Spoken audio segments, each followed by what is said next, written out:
सोलापूर शहरातील मोदी परिसरात दूषित पाणी पिण्यामुळे 2 मुलींचा मृत्यू झाल्याचा आरोप होतोय।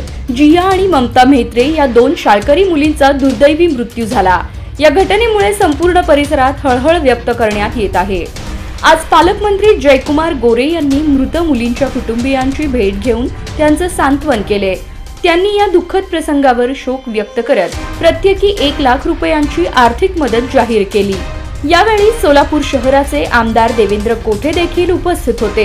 मंत्री गोरे यांनी या घटनेची गंभीर दखल घेत संबंधित अधिकाऱ्यांना तातडीने कठोर कारवाईचे आदेश दिले आहेत। तसेच नागरिकांच्या आरोग्याशी निगडित सुविधा त्वरित सुरळीत करण्याचे निर्देशही त्यांनी दिले। घटनास्थळी मोठा पोलीस बंदोबस्त ठेवण्यात आला होता, कारण स्थानिकांमध्ये या घटनेबाबत तीव्र संताप व्यक्त करण्यात येत आहे।